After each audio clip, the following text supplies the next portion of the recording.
Pessoal, vamos lá, bom dia, boa tarde, boa noite, vamos ver que horas vocês vão ouvir. Vamos a mais um episódio do Vetlog Podcast. Sou o Giovanni da Vetlog e hoje a gente está aqui com duas presenças ilustres, ou uma ilustre e uma mais ou menos. Eu posso ser o mais ou menos.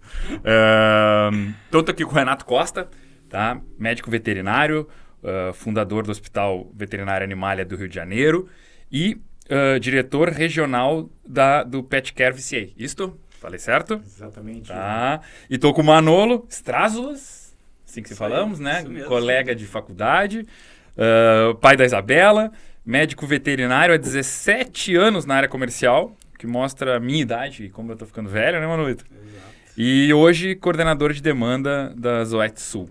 Apresentei certo? Isso aí. Uma honra estar aqui com dois grandes empreendedores do mercado veterinário. Casa aqui, empresa onde eu já trabalhei 5 anos, tive muitos aprendizados e obrigado aí pela oportunidade. Que legal. Antes da gente começar, assim, mas a falar a fundo, eu lembrei de uma coisa que eu acho que eu já citei pro Renato, se eu não citei pro Renato, já conversei por aqui. É uma história que eu vou dizer, eu sou meio ruim em datas, mas entre 2006 e 2008. Cara, eu fui executivo da Royal Canin, morava em São Paulo e eu sempre fui entusiasta do mercado veterinário e o pessoal da equipe comercial sabia disso. E o Leonel, numa ocasião no Rio de Janeiro, me ligou, falando assim, Giovanni, eu estava lá em São Paulo, morava em São Paulo, Giovanni, tem um veterinário aqui do Rio que eu não sei quando é que mais ou menos começou a fazer essas palestras. Deve ter sido mais ou menos por essas... Foi bem aí. Foi eu por aí, tenho né? a impressão que eu sei o que você vai dizer e depois eu queria começar um comentário. Tá. Por favor. Que tá desenvolvendo um material sobre mercado veterinário. Ele é bem atento assim ao negócio. E, putz, eu sei que tu gosta disso. Se tu quiser, eu era do marketing, ele era do comercial. Se tu quiser, tu vem. Cara, peguei avião, fui pro Rio. Fui ouvir o tal do Renato Costa. Cara, aquele cara começou a falar numa salinha, assim, acho que era para veterinários da região, não vou lembrar o que era. Bicho, eu saí de lá, sei lá, com 5, 6 páginas de coisa escrita de ideia de negócio. Porque na minha base de formação veterinária na faculdade, eu tinha na cabeça que eu ia abrir um hospital veterinário. E aquilo ainda estava enraizado em mim quando eu fui para a área executiva. Então, cara, eu ainda tinha aquela coisa, um dia eu abro, né? Cara, eu vi tu falando e digo, meu Deus, o cara é ninja. E aí, se eu procurar, eu acho as anotações. Mas olha que louco, velho. Então, assim, a gente tem uma história de algum tempo. Deixa eu te comentar, então, sobre isso aí, porque é bastante interessante. Eu imaginava que era isso que você ia falar. Então, o que estava acontecendo naquela época? Eu tinha montado um curso de administração, marketing de clínicas veterinárias. Por que eu montei isso daí? Porque meus amigos no Rio de Janeiro começavam a me chamar para falar assim, Renato, vem me dar uma ajuda aqui, sua clínica está crescendo, eu estou tendo umas dificuldades, vamos conversar aqui, vamos tomar um chopp para você me falar o que você está fazendo que está dando certo. Vamos embora, vamos tomar um chopp. Cara, eu fui com um, com outro, eu já estava quase ficando alcoólatra de tanto tomar chopp com todo mundo para falar sobre os negócios veterinários. E o que eu reparei nas minhas conversas é que o que fazia os negócios deles não estarem prosperando, diferentemente do meu naquela época, eu não tinha nenhum pulo do gato, eu não tinha nenhuma jogada de mestre. É que eu me preocupava com os números, eu acompanhava, eu fazia a gestão básica, como deveria ser feito de uma padaria, de uma peixaria ou de uma multinacional, proporcionalmente. E eu notava que eles não sabiam os seus números. Eu perguntava assim, quantas consultas você faz por mês? Varia muito. Eu falei, não varia, mas varia entre quanto e quanto? E eles falavam assim, chutavam um número que eu via, não deve ser esse número. Quantos por cento você atende de gato em relação a cão? Não tinha ideia. Até que um dia, Giovanni, caiu a ficha. Que eu falei para um amigo meu assim, me diz, qual é o seu custo fixo? Ele falou, varia muito. Eu falei, nenhum. Se o seu custo fixo está variando muito, tem uma coisa muito errada. E ali eu realizei que nós, médicos veterinários, na imensa maioria, não fomos treinados para isso, não somos culpados, não fomos treinados para isso. E a gente monta empresas que eventualmente viram hospitais veterinários grandes, sem ter uma base para isso. A gente sabe tratar cachorro e gato. Sim. E aí naquele dia eu falei, eu quero montar vou montar um curso. Em vez de ficar tomando chopp com todo Era mundo, isso aí, eu vou era fazer um um curso. Era isso aí. E foi muito legal. Aquela era a segunda edição do curso, deve ter sido aí 2007. É isso aí, entre 2006 e 2008, eu sei que era meu início de São Paulo. Isso. E o curso estava sendo super bem aceito, os colegas estavam indo, era um barato, tinha um prazer enorme em falar aquilo. E o Leonel me falou assim, Renato, eu queria chamar um cara da Royal Canin, que é o cara que está aqui na minha frente, Giovanni, queria chamar um cara da Royal Canin, que ele gosta disso aí, para ele vir aqui assistir, que eu acho que pode ser interessante isso, e de repente até ele levar isso para a Royal Canin como uma boa ideia. Falei, pô, beleza, vai vir o cara aí. E eu lembro que o cara aí estava sentado lá no fundo, e você me dizer agora que você estava anotando coisas legais, muito bacana, porque à época eu olhava e falava assim, pô, o cara que veio ver, ele está anotando um monte de coisa, na verdade ele está trabalhando lá, não está nem prestando atenção no que eu estou falando. Então, não, cara, eu devo ter isso aí guardado. Que bacana. E eu acho que isso deve ter sido legal, porque foi a partir daí que eu comecei a fazer palestras para a Royal Canin, para outras empresas, para outras indústrias. E, Giovanni, o que é muito interessante, eu rodei, cara, o Brasil inteiro fazendo essas palestras a partir daquilo ali. E depois eu falava assim, caramba, minha palestra funciona. Falar de veterinário para veterinário está funcionando em tudo que é canto do Brasil, não importa se é no norte ou no sul. Cara, e começaram a me chamar para fazer palestra fora do Brasil. Giovanni, eu rodei o mundo fazendo palestra, falando isso. Então, é legal porque daí agora a gente contextualiza Eba, tudo bem, faz parte, né? A gente contextualiza italiano, né?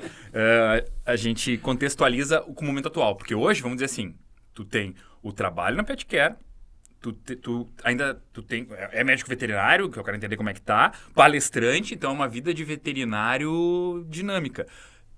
Contextualiza para nós do tamanho do negócio agora, como que é hoje o que tá com o Renato.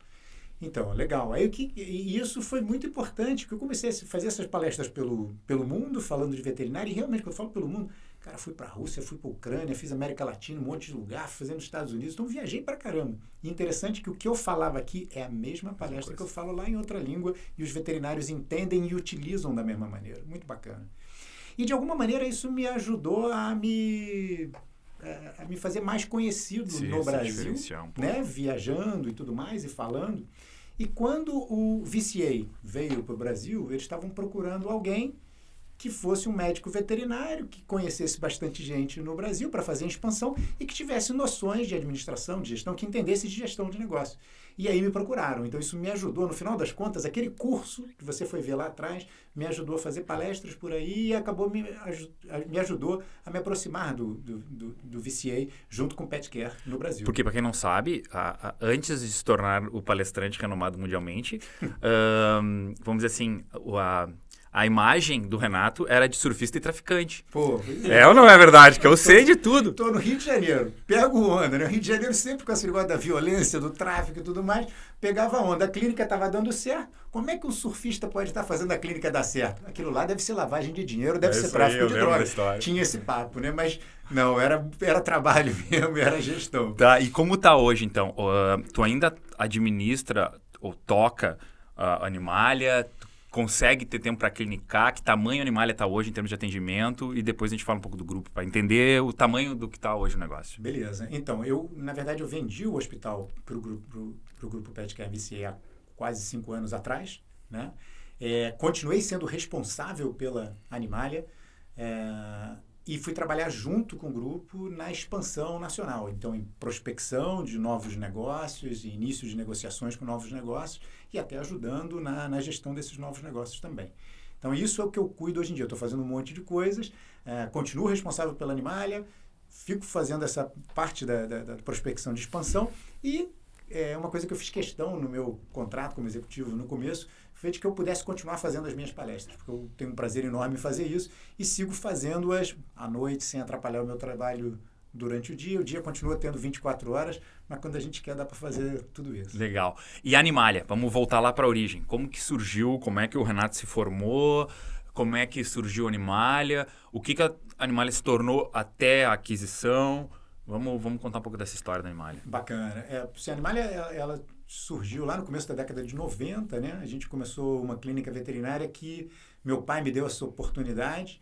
Eu comecei junto com um professor na universidade, eu fui sócio desse meu professor, e a gente começou uma clínica veterinária pequenininha, na Barra da Tijuca, e 3 anos depois esse meu professor achou que esse negócio não era bom, que ele já tinha um outro hospital que ia bem e tudo mais, numa outra região da cidade, e ele achou assim, esse negócio aqui não tá bom, eu quero sair.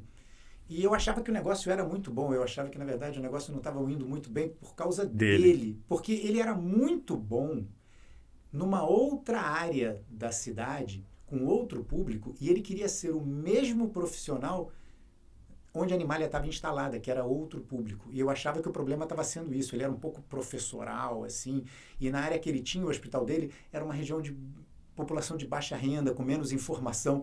Então, nesse lugar, aquele ar professoral, eles olhavam e falavam assim, nossa, ele é o gênio.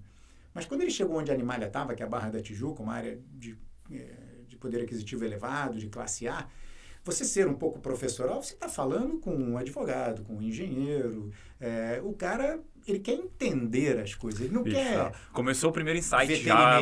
É a história assim do entenda o teu público, aprenda com ele e depois venda, né? Exato. Então, assim, é o tal do vai entender, se adaptar. Então, o pessoal tem que colocar o seu lugar e colocar a sua energia no que é o foco daquela região, no potencial daquela região, né? Uhum. E, repito, o cara era muito bom, ele tem um negócio sensacional que ele fez na outra região, mas ele tentou replicar a mesma fórmula num lugar que eu achava que não ia dar certo. Então, quando ele chegou para mim e disse, eu quero sair, porque eu acho que esse negócio não dá certo, eu falei assim, opa, eu acho que vai dar super certo agora, porque agora eu vou poder fazer o que eu estou fazendo. E eu achava que ele estava com um pouco também de ciúme, que os clientes estavam gostando de mim. Como é que poderiam gostar desse garoto tão novo? Mas é que o garoto tão novo estava falando a linguagem deles, né? E eu tive a impressão que era isso mesmo. Só que eu não tinha dinheiro para comprar parte dele. E aí eu busquei minha prima. Minha prima tinha se formado em veterinária, não praticava veterinária. Eu falei, pô, eu acho que tem uma oportunidade boa aqui. Só que o que era ruim nisso, Giovanni, é que os números que eu tinha que mostrar eram números ruins, porque a gente estava indo mal até então. E a gente estava indo mal. Eu achava que por causa dele. Então eu tive que vender o seguinte negócio, olha só, tem um negócio para te vender que tá ruim, que vai sair o cara que é o cabeça, mas eu acho que aí vai ficar bom. E só prima mesmo. Aí a prima, pô, muito bacana, foi minha sócia até a venda pro VCA, durante 26 anos, 23 anos, uma relação muito boa, um ótimo relacionamento, e a gente cresceu a Animalia juntos a partir dali. Porque vocês tornaram a Animalia dessa questão uma clínica referência, né? Pois é, a gente começou muito pequenininho, e a gente foi crescendo, até que eu lembro que um dia falaram assim, puxa, eu fui chamado para alguma reunião que era com as 5 maiores clínicas do Rio de Janeiro. Eu falei, caramba, eu estou nas 5 maiores clínicas, eu não tinha nem parado para pensar nisso. Né? Não era um objetivo meu, mas o meu objetivo era crescer o negócio, né? E fiquei super feliz com isso. Então a gente realmente começou pequenininho, nunca teve um investimento, todo o dinheiro que estava ali era dinheiro reinvestido, ou seja, compramos o raio-x e o ultrassom com o dinheiro dali mesmo, nem eu nem ela botamos dinheiro depois da entrada, a gente entrou e nunca mais colocou dinheiro que não fosse reinvestimento. Então a gente cresceu paulatinamente, num tempo em que dava para se crescer assim, porque o mundo veterinário era, vou dizer desprestigiado, mas era outro, não tinha tanto dinheiro envolvido. E a gente foi crescendo aos pouquinhos, com muito trabalho e muito foco na prevenção, Giovanni. Foco na prevenção foi o grande diferencial da Animalia ao longo desse tempo. Cara, isso, a gente bate muito nessa tecla, né? O Manolo sabe quanto todos nós falamos dessa parte de prevenção. Como importância no nosso... Eu sou veterinário de formação, né? Importância no nosso serviço como veterinário, quanto como mercado. Para mercado. Eu estava ouvindo uma entrevista do fundador da CIMED, humano. E ele estava dizendo que... Vocês imaginam o potencial que a gente tem no mercado veterinário. No mercado de farmácia humana, 70% do que se vende é curativo. Só 30% dos clientes buscam algum tipo de vitamina ou preventivo. Na indústria humana. Quem dirá na veterinária. E no Brasil ainda. Porque ainda alguns países fora ainda trabalham um pouco mais essa parte preventiva. Que é um mercado que é receita recorrente, né? Prevenção, se tu faz ela bem trabalhada, é receita recorrente, que é um dos itens, vamos dizer assim, que um fundo pode olhar, qual é a receita recorrente desses caras. Então, assim, é o tamanho do mercado que a gente se encontra, o quanto a gente, veterinário, pode crescer e fazer esses caras mover muito em cima disso aí que tu tá falando. Te interrompi porque eu não, isso na cabeça. Com certeza, é exatamente isso. E como é que eu fui ter o foco em prevenção? Foi até por uma linha um pouco torta. O que acontece? Quase todo veterinário, eu imagino que todo veterinário, todos que eu conversei e perguntei isso até hoje, falam o seguinte, sabe quando você se forma, você está nos seus primeiros plantões, você está lá sentado esperando o cliente, aí vem alguém, para o carro na frente da clínica, desce com um animal, aí você fica pensando, torcendo para ser o quê? Você torce para ser vacina. Vacina, né, bicho? Você fala, vai vacina, lá, vacina, pelo amor de Deus. Vacina, porque isso eu sei fazer. E a gente morre de medo que chegue uma torção gástrica, um hiperadreno descompensado, né? Um diabético. E todo mundo é assim. Já perguntei a grandes veterinários pelo mundo. Eu falei assim, vem cá, você também torcia para ser vacina? O cara, claro, todo mundo. Então, eu torcia muito para ser vacina, mas teve uma coincidência muito interessante que acompanha a minha vida até hoje, com a dirofilariose no Rio de Janeiro, que foi o seguinte. No ano em que eu me formei, foi lançado o primeiro preventivo de dirofilariose no Brasil, que era Cardomec. Foi lançado no mesmo ano que eu me formei. E naquela época, 31% dos cães da Barra da Tijuca tinham verme do coração. Então, eu, além de querer vacinar, eu falava, caramba, cara, eu vou fazer a diferença. Tem uma minhoca cardíaca que mata. E está presente em 31% dos cães dessa região, eu me transformei, Giovana, num tarado da prevenção do verme do coração. Prevenção, todas as vezes, aquela época era através da prescrição de um fármaco, né? Que era a ivermectina, lá, do Cardomec, para prevenir o verme do coração. Então, aí eu comecei a focar muito nisso. E via que os clientes aderiam imensamente e faziam e gostavam disso. E muitos diziam, caramba, mas ninguém me falou que isso existe. Boa parte da força da prevenção está no conceito que o médico veterinário constrói dele e do serviço dele, né? Aquela coisa, deu lá um problema. Mas eu fui a vida inteira no médico tal e nunca me falaram nada que existia um produto para, né? Independente de qual patologia. Exatamente. E foi justamente esse feedback dos clientes, depois de 2, 3 anos que eu continuava falando, tenho aqui o preventivo. Você está usando o preventivo do verme do coração? Ele fala, uma preventivo de quem? Do verme do coração. Um verme no coração? Sim, eu nunca ouvi falar.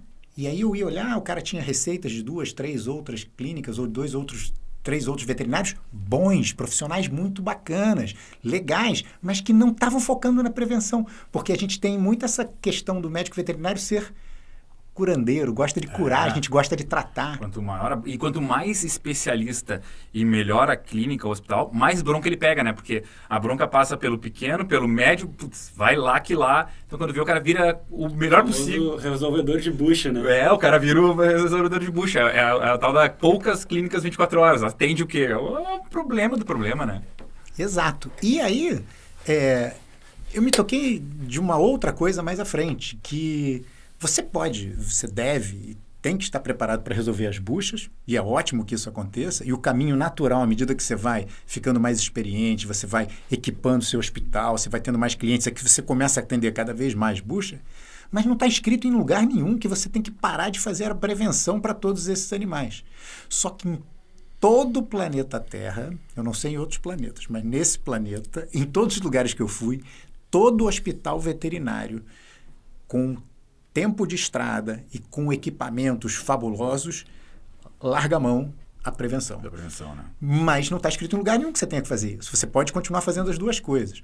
É claro que você não vai chegar para um animal no dia que ele está atropelado e você, além de cuidar do politraumatismo dele, você falar que ele tem que fazer uma vacinação contra a giardia. Sim. Deixa eu ver a carteirinha de vacina. Não, mas você pode marcar na revisão de dizer o seguinte, olha, agora que ele está bem, eu estou reparando aqui que você não faz a vacinação contra uma zoonose presente, vamos marcar, e aí você vai dar continuidade a isso.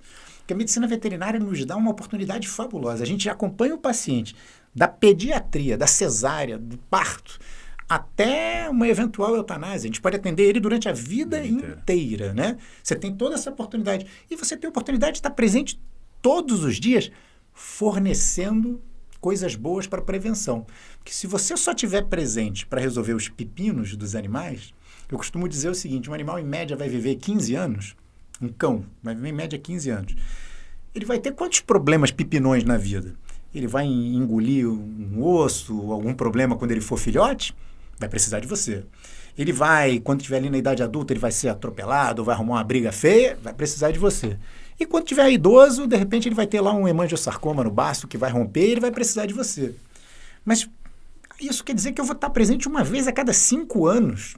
Eu vou estar presente 3 vezes em 15. Enquanto, na verdade, a gente tem ferramenta, e com o avanço da medicina veterinária nos últimos anos isso ficou cada vez mais presente, eu tenho ferramenta para entregar todos os dias. Eu tenho benefício, eu tenho saúde, eu tenho garrafa vazia para vender todos os dias para os meus clientes.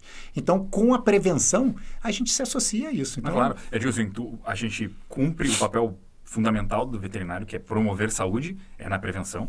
Primeiro ponto. E vamos lá, vamos pensar em negócio. Não é feio falar de dinheiro. O veterinário às vezes acha que é feio falar de dinheiro. Sim, cara. Não vai ser com esse pet em casa que a receita da clínica ou do hospital ou do teu negócio vai evoluir. Tu precisa. E tu tem o alicerce da tua profissão, que é a prevenção, como auxiliar dessa receita recorrente que eu gosto de falar, né? Perfeito. E posso te dizer uma coisa, que a prevenção, inclusive, ela, além de tudo, ela é muito mais lucrativa, né? A margem do serviço de prevenção é muito maior do que a margem de uma cirurgia ou de uma internação, né? Os veterinários têm a impressão de eu ganho dinheiro mesmo na internação e na cirurgia. Olha, internação e cirurgia tem contas altas, mas a lucratividade desses procedimentos é bem menor. Você tem um profissional, mão de obra especializada, né? Equipamentos caros, né? E quanto prevenção, você precisa comprar um tomógrafo para fazer prevenção? Você precisa ir fazer um curso de 3 anos em algum lugar para fazer prevenção? Não. Todos esses conceitos estão dentro da cabeça de todos os médicos veterinários. Todo mundo sabe que erliquiose, que hematozoário, que verme do coração, que leishmaniose está presente o tempo todo.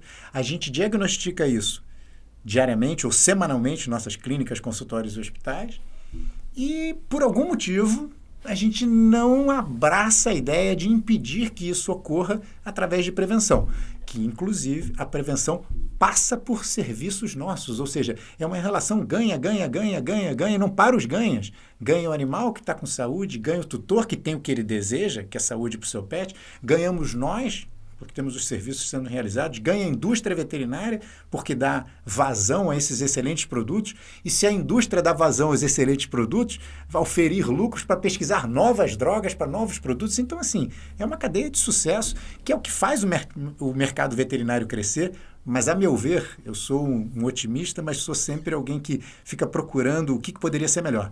Apesar do mercado veterinário estar crescendo a passos largos, poderia crescer a passos muito mais largos se a gente desse mais atenção à prevenção. A gente bate, eu digo assim, nas visitas que eu faço ou conversas que a gente tem com colegas profissionais, a gente vê que, cara, é incrível isso que a gente está falando como óbvio, falta a atitude de querer abraçar isso e fazer acontecer. E daí eu até puxo pro Manolo, que agora está visitando mais a campo, tu que nesse tempo agora de executivo, tu está indo para clínicas e coisas. Desse papo da gente falar de prevenção, e tu trabalha hoje com uma linha muito técnica, o que tu vê, cara? Tu acha que a coisa tá andando para esse lado, anda devagar? O que tu vê disso aí? Eu queria contribuir com o que o Renato falou, que da visão dele, o que a gente tem, que a gente está na área comercial, que ainda vende vacina, a prática é exatamente isso. Hospitais, tu chega para conversar às vezes de vacina, o cara não quer saber de vacina, o cara quer conversar sobre o anestésico, sobre o anti-inflamatório, sobre o anticorpo monoclonal que a gente está lançando. É a regra, né, bicho? É a regra. E aí a gente vê que a vacina, quem é que está fazendo? É ou o cara do pet shop ou da clínica de bairro, que às vezes está fazendo um monte, está ganhando dinheiro com aquilo, está promovendo a saúde para os seus pacientes, mas que às vezes no hospital maior, de alta complexidade, não está tendo talvez o espaço que poderia ter. E a gente vê que alguns hospitais ainda tentam, botam lá uma salinha de prevenção. A sala de outros vacinação. não, outros nem tentam, outros esquecem. Mas o que fica, parece que a cultura desses hospitais fica voltada para essa questão de resolver bucha, de alta complexidade, e a cultura da equipe como um todo. Às vezes, coisas básicas de vacina. Esses dias a gente foi num hospital, referência, e o pessoal estava vacinando com o intervalo errado. Sabe? Coisa que, tipo, não estava sendo efetiva, a imunidade não estava desenvolvendo corretamente por causa de erro de intervalo. Por quê? Eles estavam focados lá na parte complexa e a parte de prevenção, que a gente fala que deveria ser o básico, né? Não estava sendo bem feita e bem trabalhada dentro do hospital. Então, acho que é uma grande oportunidade, né, que ainda tem no mercado veterinário de evoluir. Mas aí, Renato, botando na prática, bicho, assim, ó. O cara tem um hospital veterinário, uma clínica, não importa o tamanho, porque se a gente fala assim, o cara pode ser volante, né? Ele pode começar a pensar em prevenção e querer fazer. Mas vamos lá, eu tenho lá minha clínica e normalmente esse perfil do que a gente tem no nosso mercado, pelo menos aqui mais pro sul, é assim, tem o proprietário, que é veterinário também, e quando ele cresce um pouco, ele tem alguns veterinários trabalhando para ele. E digamos que, e acho que isso que o Manuel falou é a realidade, e que a gente está conversando aqui. A grande maioria não tem serviço de vacinação, de prevenção, mas tem assim, sem promover isso como parte do seu essencial do seu negócio. Tem assim, tipo, apareceu, ou eu eu lembro meus clientes da vacinação. Não tá trabalhando a essência da prevenção. O que será que fica mais prático? Porque às vezes o proprietário ele também é administrador, fica mais fácil, de repente, ele para criar essa cultura lá dentro, começar a gente chamar um veterinário da equipe e dizer, cara, tu vai focar em prevenção, vamos investir em conhecimento para prevenção, chamar todo mundo, dizer, a partir de agora as metas são essas, se você dá um norte para esse pessoal, o que tu acha que na prática? Isso é que é muito difícil, porque, de novo, isso que você acabou de descrever não é da região sul, isso é no Brasil todo, isso é no mundo inteiro que acontece. Em geral, o veterinário que faz um negócio, que o fundador, que começou a puxar aquele negócio veterinário que cresceu, que deslanchou, ele tem no DNA dele essa ligação com prevenção. Ele faz isso. Mas como você bem falou, daqui a pouco vem um segundo, um terceiro, um quarto, um quinto, um sexto veterinário para trabalhar com ele. E esse fundador começa a notar, eu estou perdendo o meu percentual de eficácia de prevenção porque essa galera que está vindo trabalhar comigo não tem a minha pegada. Ele fala assim, o pessoal não gosta de fazer que nem eu gosto. Isso se repete em todo lugar também. E aí, muitas vezes me perguntam, como é que você conseguiu fazer, Renato, na Animalia, para todo mundo ter a mesma pegada que você com prevenção? Eu falei, olha, para começar, eu não peguei pessoas que tinham uma pegada de prevenção. Eu passei o mesmo problema que você. Quando eu comecei a contratar outros, eu comecei a ver, puxa, esse pessoal é tecnicamente muito bom, mas a prevenção tá se perdendo. Então, eu treinei, falei a respeito disso. Mas depois me falaram assim, como é que você, na hora de escolher um veterinário, como é que você escolhe o veterinário que goste de fazer prevenção, que seja um cara com um DNA de prevenção? Eu sempre pensei, puxa, como é que eu vou te dizer se um cara tem DNA de prevenção ou não? Isso é difícil de saber, porque prevenção você tem que acreditar, né? As informações estão todas aí. Não adianta eu chegar para alguém e falar assim, olha, o verme do coração tem tal prevalência. Todo mundo já sabe, né? Hematozoário existe, use antipulgas e carrapatos sistematicamente. Todo mundo sabe. O que eu preciso fazer? Cara, eu comecei a fazer o seguinte, quando eu ia fazer seleção de veterinário, eu pedia a caderneta de vacinação do cachorro dele. Pedia, quando você vier, traz a caderneta de vacinação do seu cachorro. Aí já tinha alguns que falavam assim, pô, eu não tenho, eu não vacino. Aí eu já até desmarcava. Porque, em vez de eu pedir uma carteira de trabalho, caderneta de vacinação do cachorro dele vai me dizer muito, cara. Falava muito. Putz, fala. E tem outra coisa muito boa. Primeiro que se você... O bom vendedor é o que acredita no produto, não é? Pô, Manolo aí sabe muito bem dessa história. Se você... Essa parte de vendas eu quero falar mais um pouco depois, viu? Tá. Com certeza. Então, assim, se você acredita no produto, você vai vender ele muito melhor. E se você acredita no produto e você sabe o quanto tem de leishmania, de filária, de giardia, de hematozoário, você vai fazer para o seu animal, a menos que você o deteste. Mas eu duvido que tenha um veterinário que deteste o seu próprio pet. Então, ele vai fazer, ele deveria fazer. Então, quando você encontra um médico veterinário que não faz para o seu próprio pet, ele certamente ele não será um bom vendedor dessas ideias para os nossos clientes. Então, eu não desejo um veterinário com esse perfil. Começou assim. É. Tu quer acrescentar uma coisa no lugar?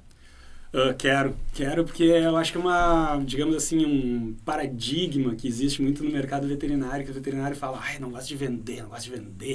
Vender é feio, né? O Renato fala um pouco disso.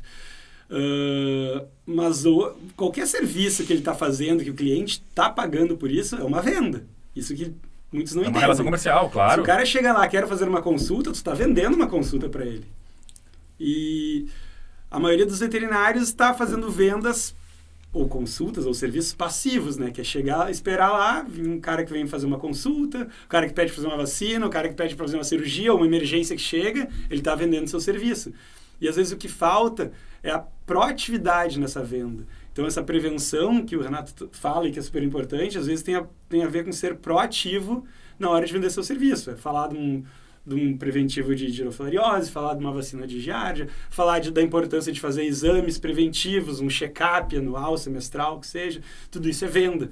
Então, a gente, de alguma forma, tem que mostrar, e para mim é um desafio constante mesmo, que vai ser, acho que para sempre, tentar levar essa ideia para o veterinário. Ele está vendendo seus produtos e não pode ser só passivo ou só reativo. Ele tem que ser também ativo ou proativo na hora de vender tudo isso aí. E aí vem vindo os insights e as lembranças. Eu lembro que uma vez numa conversa com um veterinário, bem falando sobre isso, sobre a dificuldade do paciente vir ou o que fazer para movimentar, eu lembro que ainda conversei e dei uma ideia para ele que às vezes assim, são potenciais que nós temos dentro da prevenção para agregar outros serviços, mas o cara tem que estar lá dentro. Tipo assim, cara, faz o seguinte, quantos novos pacientes chegam. Aquele cara, eu não sei como é que seria o termo, do primeiro veterinário, não é aquela coisa assim, não é um cachorro que já pingou, não, ele comprou um cachorro e ele teve como referência de hospital veterinário para fazer o primeiro atendimento daquele cão, que seja filhote. É o seguinte, cara, trabalha com ele uma consulta pediátrica, tu vai cobrar uma consulta pediátrica, de repente até, ela é mais elaborada, ela tem mais coisas, e essa consulta pediátrica é dividida em 3. Ao longo desse ano, ele vai vir agora, vai vir daqui a 4 meses e vai retornar. A consulta é a mesma, ele pagou lá, mas tu tá trazendo esse cara 3 vezes, olha o teu diferencial frente aos demais, porque a gente tem que se diferenciar, e tu tá, é tudo benefício para ti. Primeiro assim, se tu tem tempo, tua clínica tem espaço, que ótimo que os caras voltem 3 vezes. E tu tá fazendo um baita serviço pra ti e pro teu novo tutor. Esse cara fica contigo pra sempre. Puta, meu veterinário me criou uma consulta pediátrica e me chamou 3 vezes lá. Cobrou uma. Mas ele voltou 3 vezes, cara. Você falou uma coisa muito importante. O meu veterinário. Eu não vou levar o cachorro no veterinário. Não vou levar o meu gato ao veterinário. Eu vou levar no meu veterinário. E uma coisa muito legal que o Manolo falou é essa questão da proatividade, né? Porque assim, a gente adora curar. Salvar vidas em situações emergenciais é emocionante, é mais gratificante, mas no fundo não existe vida mais importante. Toda vida é importante que você salve. É importante e emocionante salvar num centro cirúrgico, mas é igualmente importante, mas talvez menos emocionante, você salvar através de uma injeção que previne uma doença. Mas as duas coisas são salvar vidas, né? Então isso é importante. Mas a questão da proatividade que o Manolo falou é super legal, porque eu vejo o seguinte: o veterinário ele é muito reativo. A pessoa chega e fala assim, meu cachorro está mancando. Aí o veterinário reage a uma queixa e apresenta uma solução. O cachorro chegou, está com torção gástrica. Na cirurgia eu salvei ele, mas você não tinha outra coisa para fazer. Você tem que fazer isso. Você reagiu que você tem que fazer a cirurgia. Agora, se a pessoa chegou com um animal que está mancando, você soluciona a questão do mancar, você reage e soluciona isso, por que não proativamente trazer uma nova coisa? Olha, eu estou notando aqui que o seu animal não é vacinado contra a doença respiratória infecciosa canina, que é um problema no inverno. Então, eu tenho que trazer esse serviço novo, né? E aí, proativamente, apresentar uma nova solução, uma nova ferramenta, um novo benefício. Costumo sempre fazer o paralelo com o cara do McDonald's, o caixa do McDonald's. Você está na fila, chega lá e fala, eu quero um Big Mac e uma Coca. Aí o cara fala, Big Mac, Coca, te olha no olho e fala assim, vai um sundae para acompanhar? Aí você fala, vai. E você batata frita grande. Você compra. Óbvio. Mas, Giovanni, esse cara está ele está fazendo muito bem o papel dele, está agregando serviço, né? Vendendo novos produtos ali para você, os produtos que já estavam ali, para o cliente que já estava ali. Mas esse cara vai te engordar, entendeu? De repente não vai fazer tão bem. Agora a gente está cheio de sundaes para acompanhar, a gente está cheio de batatas fritas grandes, fantásticas, que são benéficas, que são positivas e que as pessoas só saberão que existe se nós falarmos. Os tutores querem, mas eles só podem querer se eles sabem que existe. E o veterinário guarda esses segredos. O veterinário não fala toda hora. É que a gente tem um mito ainda, nós veterinários temos o mito do interesse. Falar em dinheiro é feio ainda. É um tabu a ser quebrado, cara. Porque são coisas assim, ó. Alguém vai crescer nesse mercado junto e eventualmente vão ser empresários que vão continuar com a mão de obra veterinária, que precisa, mas na mão de grandes empresários. Não que seja ruim, eu digo, é o mercado veterinário que cresce, mas assim, o veterinário tem esse tabu, tem que quebrar esse tabu. Veterinários que quebram esse tabu a gente vê. Tu tá aqui, exemplo vivo, né? Porque assim, o foco não é o tirar dinheiro, o foco está em trabalhar a prevenção e ser trabalhar, como o Manolo falou, o serviço completo e ser remunerado por aquele teu atendimento, por aquele teu serviço. Eu estava fazendo uma conta agora há pouco tempo.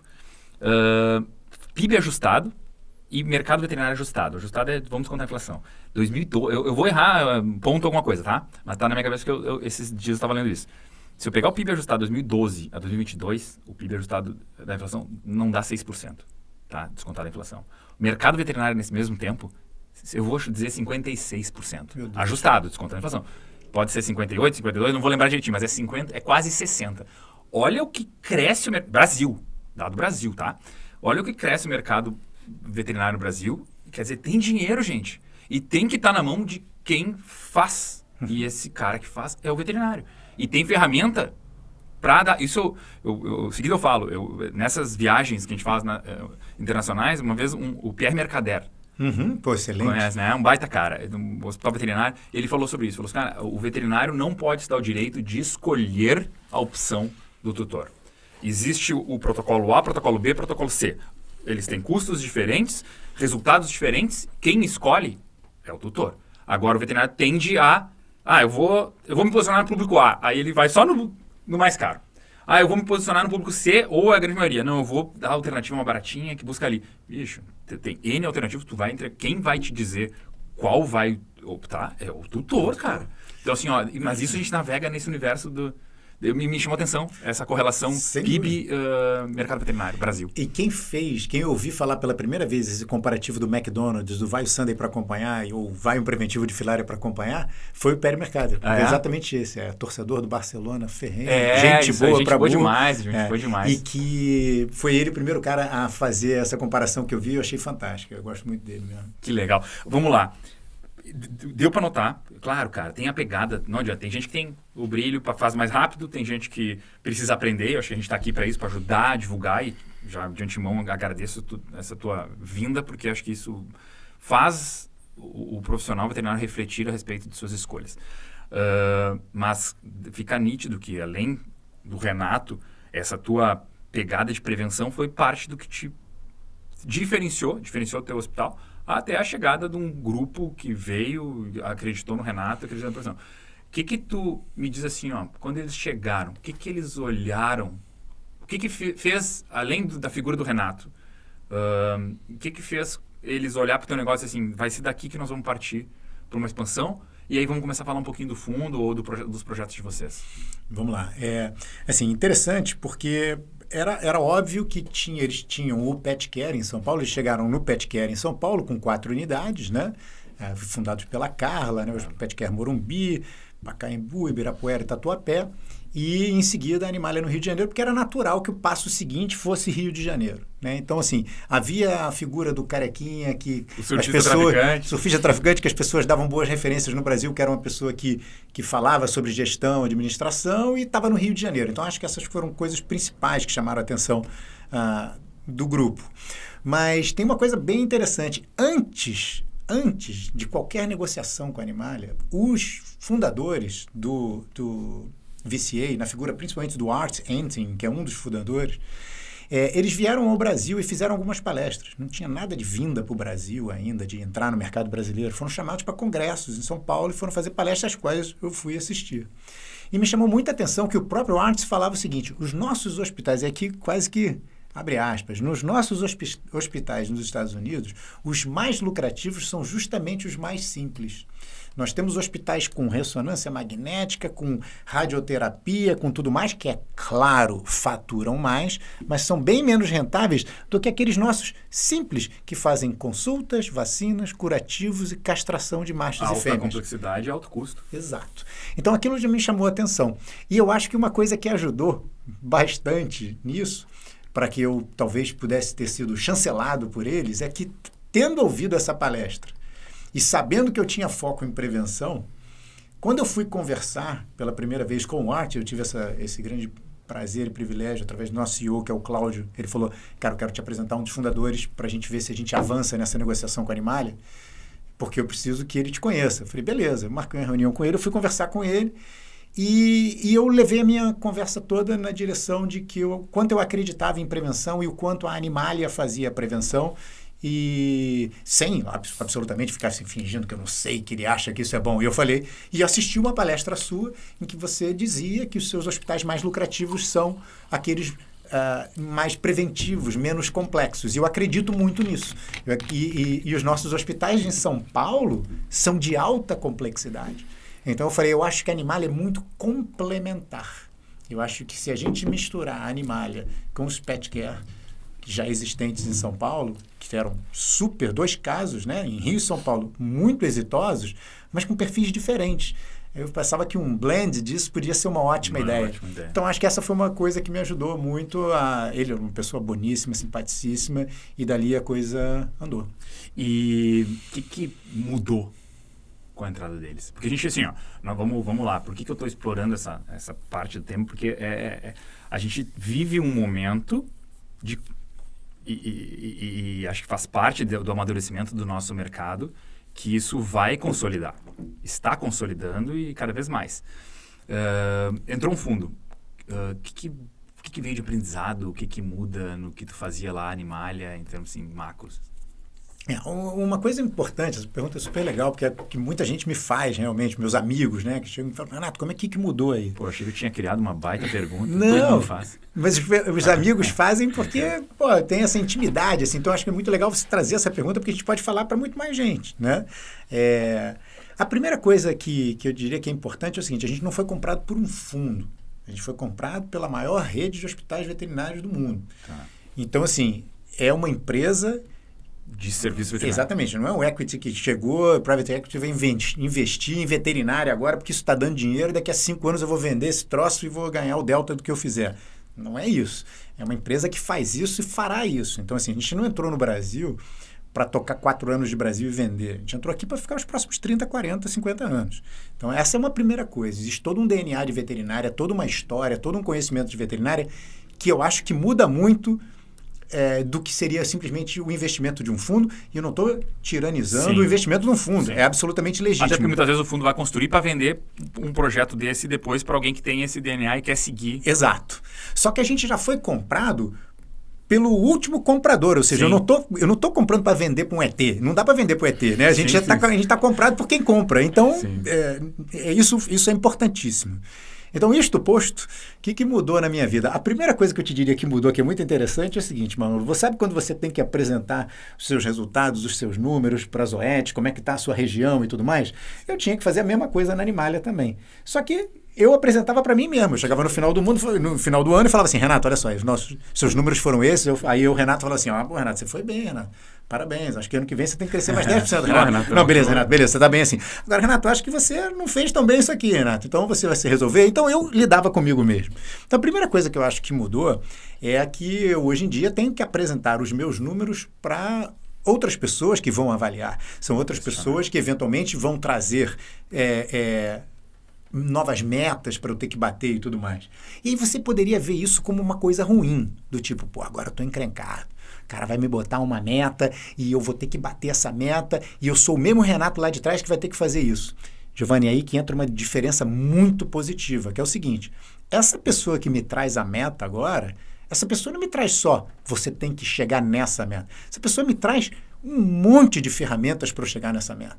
Esse cara me traz cabeças pensantes que trabalham junto comigo, boas nas suas áreas, seja ela financeira, seja ela fiscal, seja ela jurídica, né? Ele vai me trazer exemplos de outros lugares onde a gente já fez e que isso tá bom. Ele vai me perguntar e vai me dar recursos para eu poder chegar lá.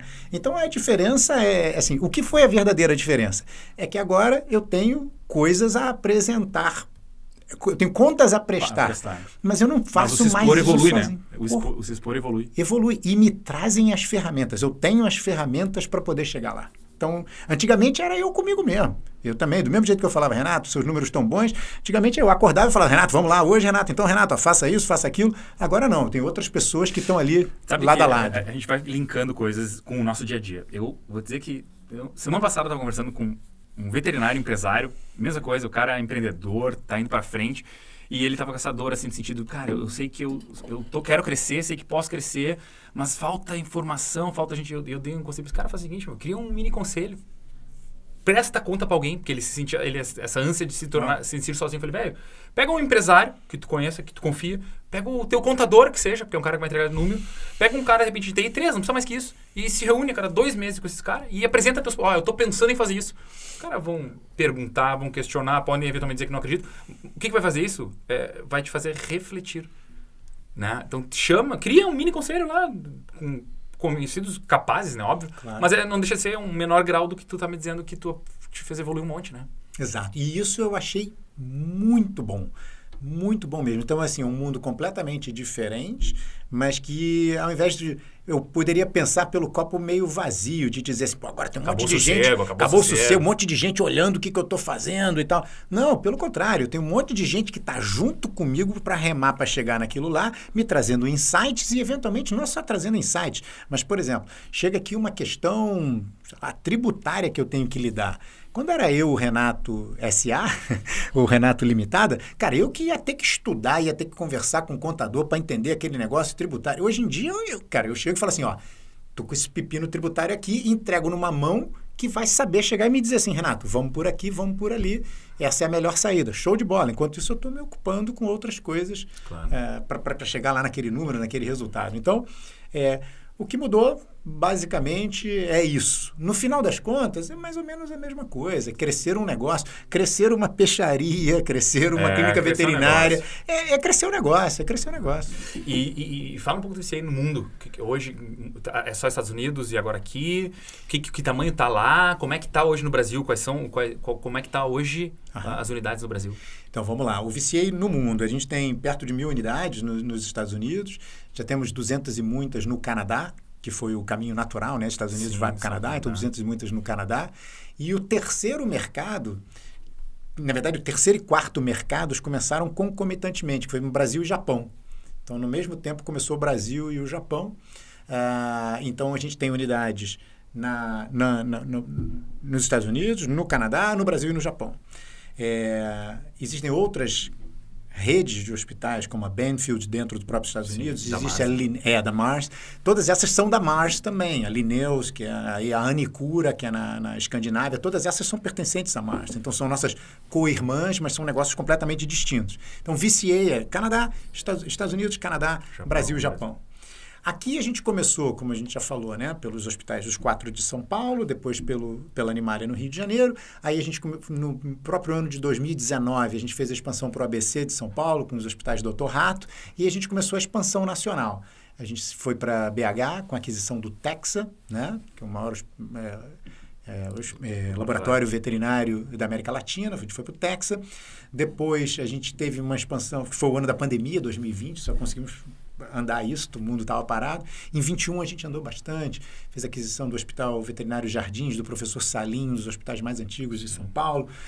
Crescemos, fomos para Campinas com o Vetpat, chegamos à região sul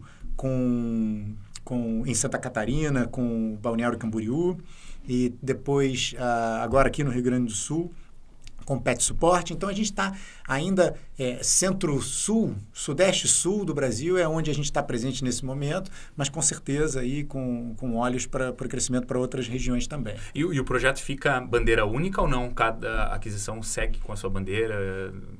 São diferentes casos, essa é uma discussão que ainda está acontecendo, que caminho que a gente vai trilhar, mas basicamente muitas mantiveram, por exemplo, Texa manteve o seu nome Texa, Animalia manteve o seu nome Animalia durante muito tempo, até que, aí um comentário que eu acho legal da gente fazer, a gente teve que crescer a Animalia, e a Animalia fisicamente não dava para crescer onde ela estava. Então a gente construiu um hospital absolutamente novo, com o dobro do tamanho, a 54 passos de distância. 54 eu estava pensando que ele dizia metros. Passos. Porque às vezes eu falava assim, é a 100 metros, a pessoa achava que era uma questão metafórica. É a 100 metros é pertinho. Não, é 54 passos. A gente abriu, teve a oportunidade grande e a gente fez um hospital do zero, novinho, nesse lugar. Aí a gente aproveitou esse momento da transição da unidade antiga Animalia para essa nova e introduzimos o nome Pet Care. Porque a gente tem o Pet Care Morumbi, Pet Care Pirapuera, tem o Pet Care Camboriú, e aí o Animalia virou Pet Care Animalia, como se a Animalia fosse um bairro, mas como era um nome bom no Rio de Janeiro, manteve-se. Então, nesse momento, a gente está com isso, e existe a gente ainda está em tratativas de saber qual e se vamos adotar um nome único daqui para frente, e se vai adotar VCA, essa é uma questão ainda sendo debatida. Em termos de expansão, segue olhando, prospectando. Sem dúvida nenhuma. E isso, nesse momento, nos parece muito mais importante. Entendo e acho sua pergunta ótima e faz todo sentido para que nome a gente vai ter, mas nesse momento é muito mais importante a gente ainda expandir, e depois quando a gente tiver uma coisa expandida, consolidada, com um número mais robusto, aí eu acho que faz sentido a gente discutir que nome a gente vai seguir. Legal. E aí, pensando nessa, que tu viveu essa experiência de ser analisado como uma empresa e ser vendido. E hoje tu vive o analisar outros. É um pouco de papo de bastidor, a gente estava tendo antes aqui. Porque se nós temos um universo de veterinário que já tem certas dificuldades em vender seu serviço, quanto mais analisar o seu negócio, acho que fica muita coisa na mão, fica muito assim, o resumo do gestor veterinário é conseguir pagar minhas contas e tirar meu dinheiro, não conseguir pagar minhas contas, está faltando dinheiro, né? E o resto fica delegado ao contador. Mas acho assim, e dá para deixar um valuation ou valorização da sua empresa na mão de alguém, acho que não, é lúdico, utópico a gente achar hoje que haverão veterinários com capacidade, ou pelo menos assim, não existe nem necessidade, vamos dizer assim, de um veterinário entender o valuation do seu negócio. Quer entender, quer estudar? Legal, mas pode terceirizar isso para alguém que vai fazer, tem conhecimento de causa. Mas vamos lá, eu acho que assim, existem assuntos ou coisas macro que devem ser levados em consideração. A gente falar um EBITDA, então assim, o que tem como dar uma pincelada, assim, hoje, vamos dizer assim, dar um caminho para quem quer ser olhado, onde que tem que começar a trabalhar, ou o mínimo do que ele tem que saber que existe. Sem dúvida. Aí se a gente voltar lá de como é que começaram meus cursos, né, que o veterinário não conhecia muito o seu negócio, essa realidade mudou um pouco, mas não mudou demais. A maior parte dos médicos veterinários, não só no Brasil, pelo mundo, eles vão tocando seus negócios, vão fazendo a parte técnica, vão melhorando os equipamentos, vão sempre pensando nisso, mas eles não pensam na cozinha, entre aspas, né? No fiscal, no tributário, no financeiro. E o que acontece é que as pessoas às vezes têm negócios maiores ou menores, mas que elas não têm a menor ideia de qual é o tamanho, de qual é o valor desse seu negócio. E eu vou até antes disso, Giovanni, eu acho que às vezes as pessoas nunca nem pensaram o que elas vão fazer com aquilo ali. Eu vou fazendo parênteses porque é a nossa troca ideia. Eu estava dizendo, eu preparei um material de equity para falar para o veterinário e eu começo falando assim, uma empresa tem 3 destinos. Exato. Qualquer empresa, a autoria não é minha, mas tem 3 destinos. Ou ela vai quebrar, eu não quero que ela quebre, ou ela vai ser herdada, e aí vai para alguém que pode quebrá-la, ou ela vai ser vendida. É isso. Se alguém me disser mais um caminho, eu incluo, eu começo a falar 4, mas hoje só existem 3. Ou ela vai quebrar, ou ela vai ser herdada e pode ser que quebre, ou tu vai ter morrido, ou parado, ou ela vai ser vendida. Então, assim, e se tu preparar ela tanto para ser vendida quanto para ser herdada, exato. É os 2 melhores caminhos do que quebrar. Exato. E aí, deixa eu te fazer um parênteses aqui, desculpa, porque é muito importante que você falou, porque lá no curso, lá atrás, eu dizia isso, que são 3 caminhos, que é isso aqui, ó, quebrar, ou ser herdada ou sucedida, ou ela ser vendida, né? E assim, a maior parte dos médicos veterinários, enquanto a gente está falando aqui, que estão ouvindo a gente, eles nunca pensaram nisso para a sua própria empresa e não tem vergonha nenhuma nisso. É porque a gente tem um DNA de tratar, de curar, de servir. E é isso que a gente pensa. Mas a gente precisa pensar nesse assunto, porque ele vai bater na sua porta em algum momento, por qualquer que seja, nem que seja, tomara, pela idade. E foi justamente por esse momento de vida dos médicos veterinários lá nos Estados Unidos que o VCA começou a existir. Ele começou a ver que os médicos veterinários chegavam ao seu apogeu, ao seu ápice produtivo. Depois eles começavam a declinar, a menos que eles tivessem uma boa sucessão, mas se ele não tivesse uma boa sucessão, ele começava a declinar na sua produtividade e o negócio começava a embicar, começava a morrer. E eles falaram, vamos comprar esses hospitais. E começaram a comprar hospitais veterinários que estavam parando. Então, assim, a mesma coisa vai acontecer aqui no Brasil. Você vai chegar um dia que você vai precisar suceder a sua empresa, né? E se você não tiver sucessor, era o meu caso. Meu filho, quando eu vendi meu hospital, ele tinha 2 anos. Eu falei, eu não vou esperar 25 anos para esse maluco vir me suceder, porque eu não vou ficar mais 25 anos aqui fazendo isso, né? Então, tem que pensar nisso. Acho que a primeira coisa é pensar o que você quer. E, assim, tirando o quebrar, que eu acho que ninguém deseja, mas se você quiser que ele seja sucedido ou herdado, e pode ser não necessariamente uma herança familiar, pode ser sucedido por seu braço direito, por uma ótima pessoa, né? Ele tem que ser sucedido ou vendido. Esse caminho vai chegar. É bom você pensar nele. Mas eu não quero pensar nisso agora. Show de bola. Mas sempre pense que uma hora você vai ter que pensar nisso. Tá? E aí é importante você ter números. Então, você tem que ter uma organização financeira mínima para que alguém possa chegar e dizer que o seu negócio tem X valor. Acho que é isso. Mas acho que antes da gente pensar em fazer as suas próprias valuations, pensa o que você quer fazer com o seu negócio. Claro. E aí, assim, da experiência que é o que me deixa mais curioso. Vocês estão lá, imagina que legal, Manolo, a gente entender muito dos negócios, assim, agora nós vamos sair a comprar gente, vamos crescer, vamos comprar gente. Vocês vão parar e olham. O que é aquela coisa que é o principal erro? Putz, mais um que não se diferencia? O que são os grandes erros que afastam vocês de olhar para um negócio?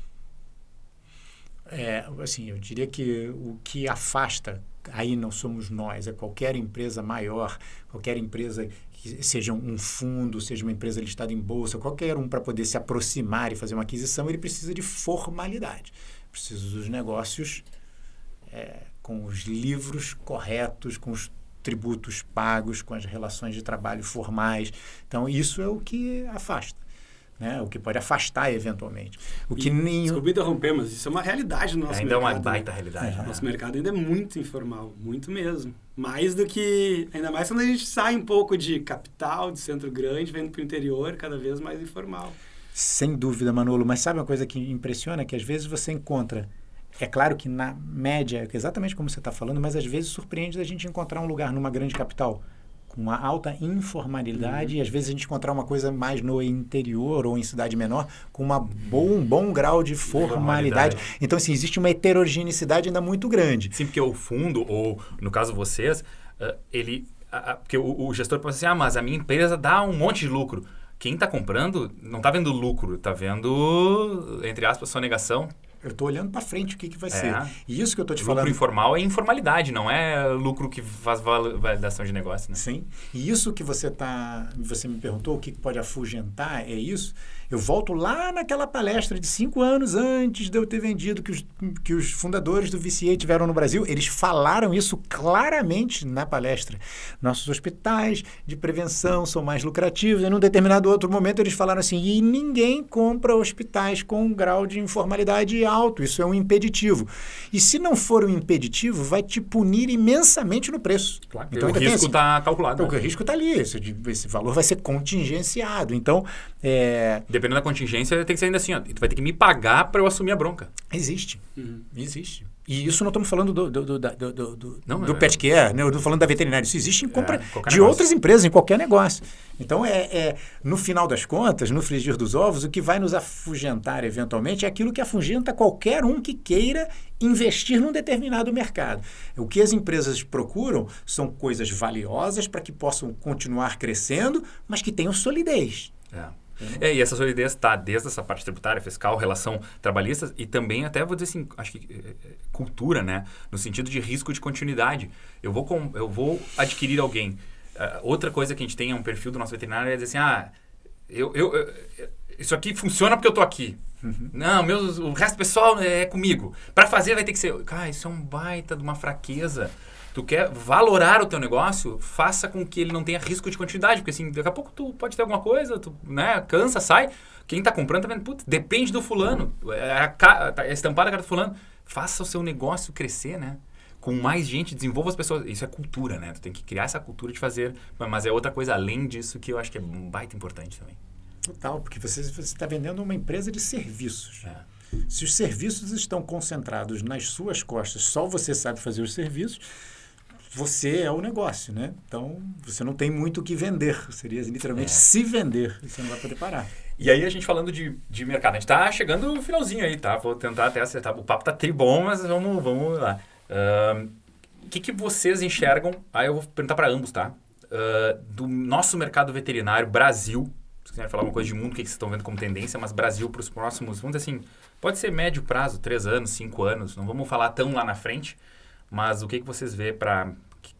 Que caminho a gente está tomando agora nos próximos 3, 5 anos desse mercado? Pode ser em termos de tamanho, pode ser em termos de serviço, pode ser em termos de tendências. Bom, o que eu tenho visto bastante, acho que todo mundo fala, é chegada cada vez mais de grandes grupos, né? Seja varejo ou seja clínica, hospital. E daí, às vezes, isso assusta um pouco os pequenos, médios.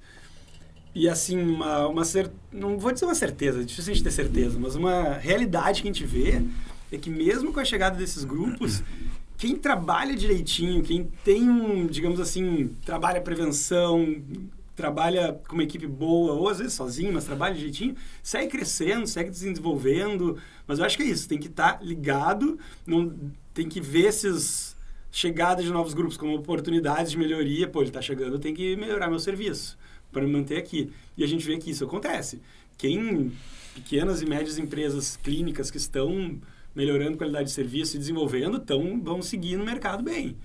Quem às vezes está ficando um pouco para trás é quem está ficando na mesma e achando que se ficar lá esperando o cliente chegar, fazendo o basicão que o Renato fala, vai conseguir seguir. Não vai. Talvez tenha conseguido sobreviver até agora, mas talvez chegue um tempo que não. Então, eu acho que é muito isso. Independente do tamanho da clínica, quem está trabalhando direitinho, trabalhando parte de serviço de qualidade, precificando corretamente, está conseguindo se manter. Então, basicamente, amadurecimento da gestão do serviço veterinário, né? Isso mesmo. Nos próximos anos vai ser uma exigência. Uma questão de profissionalismo do nosso mercado, né? Que ainda vem sendo, de certa forma, amador e vai ter que se profissionalizar. Legal. Passa a ser quase uma questão de sobrevivência, né? E é um lado positivo dessa chegada dos maiores, que não necessariamente ele vai comprar o seu negócio, não necessariamente ele vai quebrar o seu negócio. Absolutamente. Nos Estados Unidos, a gente não chega a ser 10% do mercado. Com tantas unidades, não é 10% do mercado.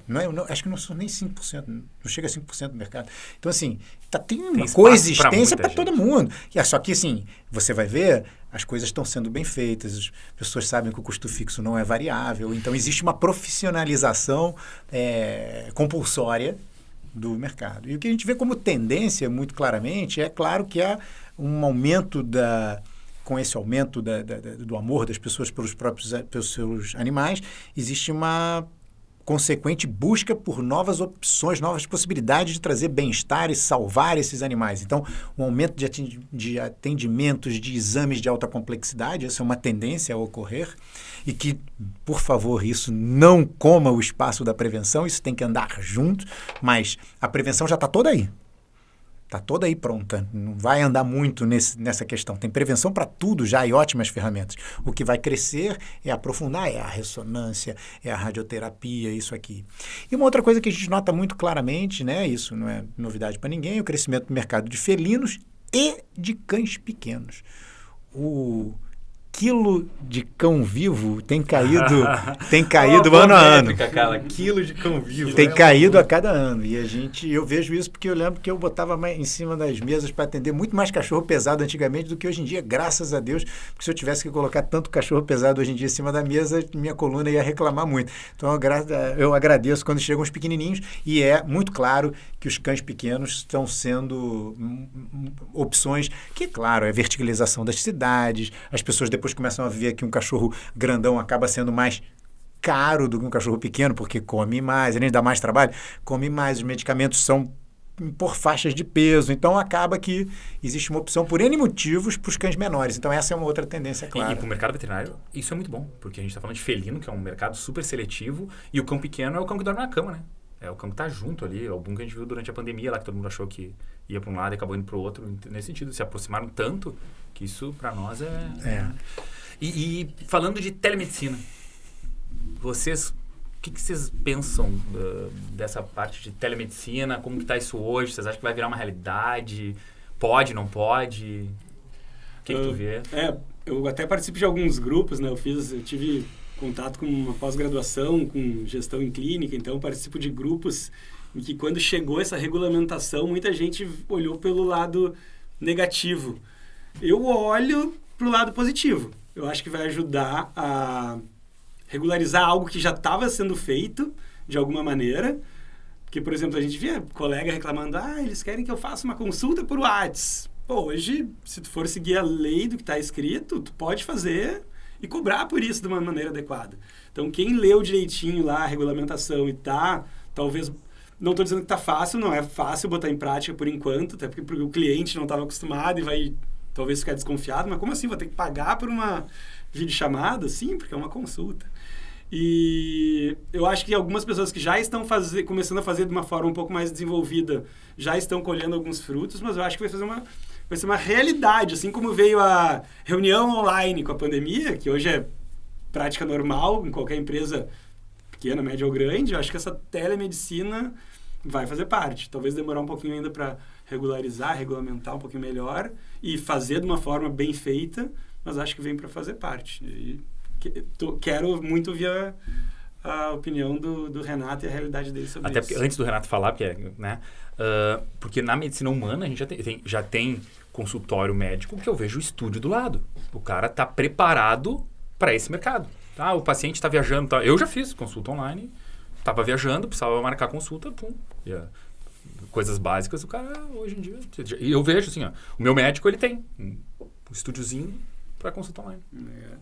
O que eu diria da telemedicina é, como o Manolo já falou, a gente já fazia isso de diversas maneiras, né? E agora ela foi regulamentada. Acho que o importante é o seguinte, ela não vai acabar de jeito nenhum. A gente tem essa coisa alarmista, vai acabar com... A gente começa a pensar, não, isso aí é péssimo, que ninguém nunca mais vai vir na minha clínica, no meu hospital. Se assim fosse, eu nunca mais estaria fazendo uma palestra presencial quando continuo fazendo, pós-pandemia. Claro. Na pandemia a gente fez tudo online, porque ninguém podia sair de casa, mas todo mundo gosta daquele evento em que todo mundo vai, então continua acontecendo. Então eu acho que ela vai agregar, ela vai ajudar, ela vai facilitar, mas ela vai ser mais um ator nessa novela que não vai substituir em isso a gente vê a Amazon, a gente vê outros grupos. Exato. Né? Eu estava num evento semana passada com o Galó, o cara fez a Renner sair do que era para o que é hoje. Ele usou um termo que era figital. Ele falou assim, esqueçam que o digital vai substituir o físico. É figital. Quanto mais omnichannel, quanto mais as coisas atreladas e juntas, mais o consumidor vai estar identificado com aquilo. Sensacional. Isso aí, esse Figital é um ótimo exemplo. E você pode, por exemplo, fazer o seguinte, estava conversando até sobre isso ontem. Você pode fazer um combinado. Você faz a consulta vai ser sempre presencial, por exemplo. Mas, por exemplo, o retorno que você faria em 7 dias, que o animal eventualmente está bem, o cliente teria que se deslocar da casa dele, levar o animal até a clínica, ocupar um horário na sua agenda para você olhar, de ver que o animal está bem e você dizer tudo ok, você bloqueou um horário seu. Por que não marcar esses retornos, que são retornos de que está tudo bem, para você fazer ele online? Vai ser cômodo para o cliente, vai ser super bom para você, você não vai popular a sua agenda naquele dia, a coisa vai ser mais rápida e pode funcionar muito bem. Agora, vou fazer uma revisão, um retorno de um animal que está vomitando, que não está bem online. Não, de jeito nenhum. Até porque a regulamentação não é essa. Exato, tá exato. Contra o que está regulamentado. Não pode, né? E aí, mas todo mundo fica pensando assim, não, mas vai ser tudo agora digital. Não vai, a gente já está começando a se acostumar com essa ideia de que o digital... veio para ficar. Aquela ideia inicial que a gente tinha conversado de consulta pediátrica. O cara faz a primeira consulta e ali, para agregar valor, porque tem que ser no ato, para o cara agregar valor, tá aqui, veio para consulta, bababá. Agora nós vamos fazer dois encontros. Isso eu acho que poderia ser digital, né? Mas perfeito. Eu só vou dizer que assim, pensando no filhote, ele teria que voltar para vacina. Então, para uma segunda, terceira... Não, tirando os momentos necessários. Aquela coisa assim, tu fez uma... Mas assim, agora nós estamos aqui em outubro. Em dezembro, final de dezembro, vamos deixar agendado já 15 minutos numa conversa. Pô, eu penso assim, eu sou o tutor. Pô, meu veterinário vai... Por mais que é online, ele vai querer conversar, entender. Vou dar umas dicas daí de Natal e Ano Novo. Porque fogos, bababá, 15 minutos. Não. Se for algo extra, com extra. certeza. Só não pode substituir a ida ali, né? Mas acho que é isso, Manolo. Acho que essa sugestão acho que é legal, porque ela vai trazer um negócio para agregar, para trazer ainda mais perto. Para que você seja o meu veterinário daquela pessoa e não seja um veterinário. Eu acho que é bem legal. Mas a sua preocupação é legítima. Não é para deixar de fazer aquelas visitas que o filhote tem que fazer. É para botar mais uma cereja nesse bolo. Que legal. Gente, acho que concluímos esse primeiro... Eu digo primeiro porque tu vai voltar, bicho. O Manolo, com certeza, o Manolo é um cara que eu admiro, tá? Eu tenho visão de mercado, gosto dele. Eu vim aqui hoje só para contextualizar, eu vim só trazer o Renato. Daí eu puxei... E aí, quando o Giovanni me convidou, com certeza, tô aproveitar a oportunidade para aprender com esses caras aqui. Não, mas cara, tu volta por multitemas, até porque tu é um cara de visão de mercado, tá no mercado, acredito muito tu como pessoa e como profissional, mas quero agradecer um monte de vocês, Renato. Pode ter certeza que tu volta tanto para... assim como tá, né, palestrando para Vetlog, quanto pra gente aproveitar e explorar mais esse assunto que, cara, tu domina mais do que ninguém. Eu digo assim, que vontade que dá de abrir negócios. Mas agradeço muito. E assim, pra realmente encerrar, bicho, acho que vale para ambos, uma mensagenzinha assim de aprendizado que vamos deixar para esse mercado veterinário, assim, eu quero deixar isso aqui de mensagem pros caras e um pensamento, uma mensagem, o que fica? Vou deixar o final para o Renato. Deixa o final para o Renato. Né?